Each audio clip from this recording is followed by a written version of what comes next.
everybody, today I am in a neighborhood in Indianapolis that could really probably be argued as the most historic neighborhood.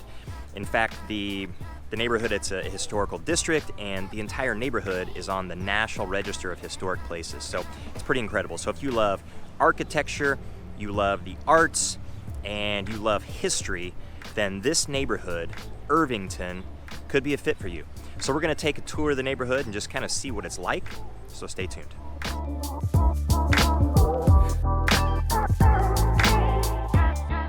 Hey everybody, I'm Jason Compton with the Compton Home Group. Welcome back to the channel. If it's your first time here and you want to know everything there is to know about living in places like Irvington or Indianapolis or any of the surrounding metro, then make sure you hit the subscribe button, tap the little bell so you're notified every time we do a new video each and every week.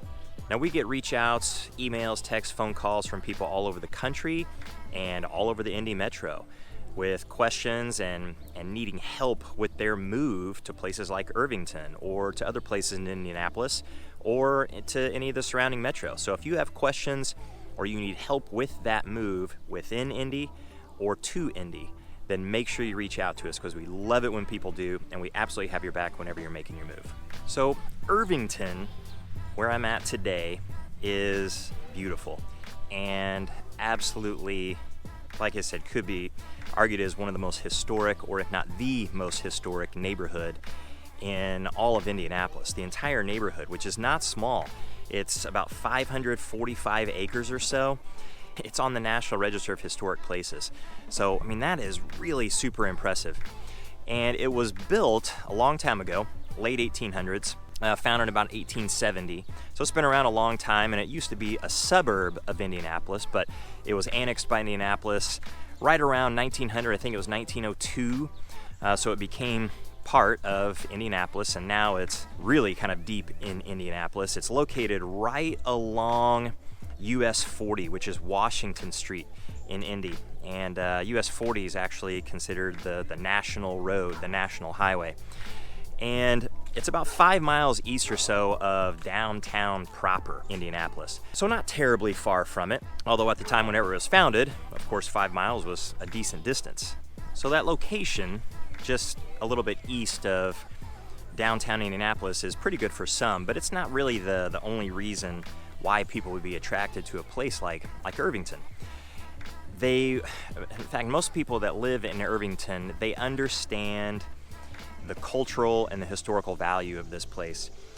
And when we say that this neighborhood is on the National Register of Historic Places, that's pretty significant. I mean, there are close to 2,400 buildings that are part of that distinction. So there are a lot of historic buildings through here, and actually the whole history of Irvington, it would be way too long to get into this video. But just to give you an idea, Butler University, which is a pretty big university here in Indianapolis, it's not a huge, as far as numbers are concerned, but it's very popular. It was originally here in Irvington, and it's now since moved over to the Butler-Tarkington neighborhood, which is right next to Meridian Kessler, a little distance from here, probably 5 or 6 miles or so, but not terribly far. But some of those historic buildings, actually very few from the old Butler, are still around. The United Methodist Church at the front of the neighborhood of Irvington is actually one of the only buildings left, and that's where the president used to live, but it's now a church. So buildings like that, and then the houses all through the neighborhood all have so many different variations in their architecture. It's unbelievable. Close to 80% of the homes in Irvington were built before 1960. So that means close to 80%. This video is being done in 2020. So, you know, if it was a newish house in Irvington, it was built close to 1960. So it's already 60 years old. That's pretty insane. So we've got lots of homes that were built close to 1900 and then a little bit newer from there. So when you get into Irvington, that's exactly what you're going to find. It's going to be aged, but it's also going to be unique without a doubt. Now that unique architecture that you're going to find in so many of the homes and so many of the structures, buildings that are just around the neighborhood, that's not the only reason that people are looking to move here or would want to move here, this place isn't a fit for everybody, that's for sure. You're gonna have to really want the things that it does offer. Some people want brand new construction or a home, of course, that's much, much newer, not gonna have to worry about a lot of maintenance.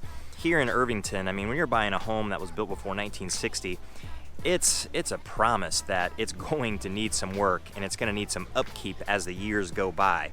You just have to want that, but know that you've got a very unique home architecturally, and it's gonna be different than anything else, and it's also part of the lore here in Indianapolis. You're part of history in Indianapolis. It's a pretty cool thing to do. So in addition to those homes, it's the culture here. Irvington is actually an incredible neighborhood for how tightly knit it all is and how tightly knit the people are here. And you can come to Irvington to join some of their festivals. They've got some really big festivals throughout the entire year.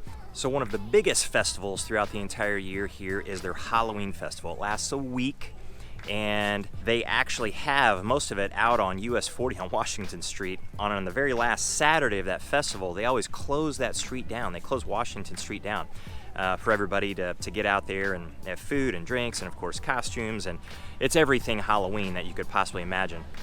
So lots of different festivals, but that Halloween festival is pretty unique because Irvington has a little bit of a reputation with haunted houses, I guess you could say. It's not a dramatic one for sure, and it's kind of a little bit of a tourism play as well. But the Stevenson Mansion, which is on the National Register of Historic Places as well, all by itself, just as a structure, as a building, it was actually built as the Graham House, the William Graham House. And William Graham was associated with the Benjamin Harrison administration in Washington, the president.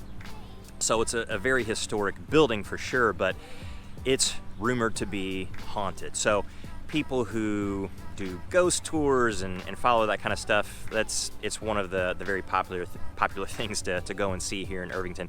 In fact, Irvington, for me personally, is a little bit unique because I've been in Indianapolis for a very long time now. I moved here in 1997, but before I moved to Indianapolis and was visiting the area, this was one of the first neighborhoods that I visited. And so the people that I was actually with here in Indianapolis, they said, we have to go to Irvington. There's this Mexican restaurant there that's unbelievable, and it's absolutely authentic Mexican. And this is a terrible story because I don't remember the name of the restaurant. I don't know if it's still around today. This was a long time ago. And I honestly don't even remember if it was very good. I just know that we came to Irvington. And I do remember thinking that, because we parked and we walked to the restaurant, that this is a pretty cool neighborhood. Is all of Indianapolis like this? And it's definitely not like this. Every single place that you go in Indianapolis, it's not this unique, this historic, and honestly, this beautiful. It's really, really pretty here. So anyway, that was one of my first experiences in Indianapolis, but not long after that, came back to this neighborhood kind of during that time where they have the Halloween festival, although it didn't come to the festival, but I did a ghost tour with a group of people. And it's not really usually my thing, but it was super interesting. It was actually extremely fun. The weather was really cool. You could have hot chocolate, hot coffee that we picked up at one of the local shops. And there was a guy that took us around to all of these different places and told us stories. And of course it was at night, it was in the evening, so the ambiance was incredible. It wasn't necessarily scary or anything like that. It was just some really interesting stories about this particular neighborhood. Now, it's not just homes and historic sites, churches, libraries, places like that in Irvington. It has a park as well, and the Pleasant Run Greenway, the trail system, goes through here as well. So Ellenberger Park is a great place to go. It's a big park, there's plenty to do in there, and that Pleasant Run trail system actually connects Ellenberger Park to various aspects of Irvington, but also to Garfield Park, which is the oldest park in Indianapolis, so it's got some historical significance as well. But the cool thing about Ellenberger Park is that it actually has a hill on it that's perfect for sledding and just kind of winter activities whenever we get snow. We don't get snow a ton, unfortunately, anymore, it doesn't seem like, but when we do get it, then Ellenberger Park is a place where people kind of flock to use that hill. So pretty cool. So there's a lot to get into with Irvington, and a lot more than what we can in this particular video here, but we wanted to take a little tour just to show you a little bit of what it's like and where it is and what you could expect whenever you're looking at homes in here. But now the big important question, of course, is what are you going to pay for a home like that? So there are several districts in Indianapolis that are considered historic, or they have historic homes, and there's some places that it can get incredibly expensive, hugely expensive. So you can pay up to $1 million or more. The thing about Irvington is that it's still relatively affordable. I mean, you can find homes in here under $200,000. You can find them in that range from $200,000 to $300,000, and then over $300,000 for sure. But when you get into homes like that, they're probably going to be pretty renovated and in pretty good shape. If you're getting into those homes that are under $200,000, you got to remember that close to 80% of the homes in here were built before 1960, so it's probably going to need a little bit of work. And if that is the kind of home that you're looking for, where you can put some sweat equity into it, or just put your stamp on a place that has seen some history throughout the years and has some architectural significance, you know, it could be for you, definitely. Plus the neighborhood may or may not be for you. But if you like that culture tied to the historical significance of the homes, then it could be a fantastic place. So if you have questions about Irvington specifically, or any of Indianapolis or the surrounding metro, then make sure that you reach out. And until the next one, we'll see you later.